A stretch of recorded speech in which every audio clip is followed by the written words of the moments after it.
녹색당 제주도당 운영위원장으로서 난민에 대한 생각은 이거 어렵다. 어려워요. 이거 어렵다. 난민, 네. 요거 말 잘못하면 큰일 납니다. 지지도 확 떨어집니다. 네. 네. 저는 그렇게 생각해요. 우리나라 사람들의 이름이 고려인이었다가 제일동포였다가 굉장히 많은 우리는 난민의 기억을 가지고 있는 민족이라고 생각을 합니다. 그리고 그런 역사 속에 우리가 이미 겪어온 많은 일들이 있어요. 그리고 저는 또 제주에서 왔잖아요. 제주 4.3 전후로 해서 일본에 건너간 제일동포들이 정말 많거든요. 그 제일 제주인이라고 많이 이야기를 해요. 그 기억을 가지고 있는 제주예요. 그리고 세계 평화의 섬으로 거듭나기 위해서 지금 굉장히 많은 논의 중입니다. 그래서 저는 제주의 이 평화의 섬에 살고 있는 사람들, 그리고 이 난민의 기억을 가지고 있는 그 유전자를 가지고 있는 우리나라가 난민에 대해서 환대를 해야 한다라고 이야기를 너무 하고 많아요. 싶고요. 지금 500명이 될 것 같은데요. 사실 예전에 베트남 전쟁 이후에 우리나라로 귀환한 군인들과 함께 1000여 명의 베트남 난민들이 함께 들어왔어요. 하지만 그때 당시에 사회 소유 없이 자연스럽게 사회 속에 녹아들었고, 그리고 몇 년 전에 시리아 난민들도 500명 이상이 지금 들어와 있는 상황이에요.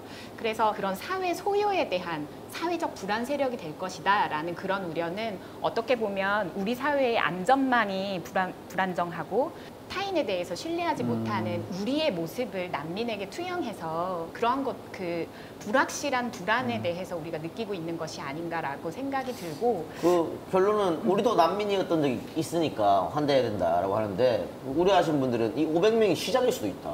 5,000명이 될 수도 있고 5만 명일 수도 있고 다 받아들이냐 이런 지적이 있어요. 이슬람 종교 특성상 잘 좀 조화가 안 될 뿐더러 그 종교를까지 유지한다면 제주도가 이슬람 공화국 그런 얘기가 있거든요 지금. 원래 좀 극단적이에요. 이해하시고. 예.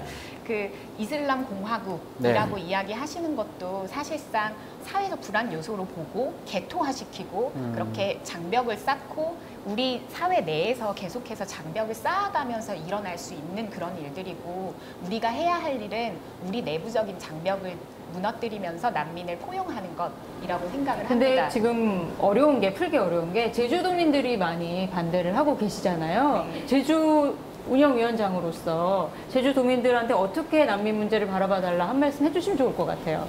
네, 정말로 중요한 것들, 중요한 가치가 무엇인지 생각을 해봐야 될 것 같아요. 제주가 지금 관광의 섬이잖아요. 아시죠? 관광의 섬이고 평화의 섬이고, 하지만 우리가 원하는 이웃만 받을 수 있나요?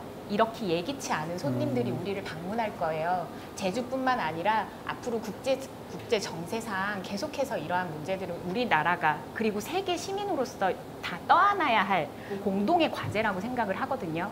전 세계가 안고 있는 공동의 과제에서 난민협약 가입국인 우리나라만 쏙 빠지겠다라고 하는 것은 어떻게 보면 책임에 대한 반기일 수 있어요.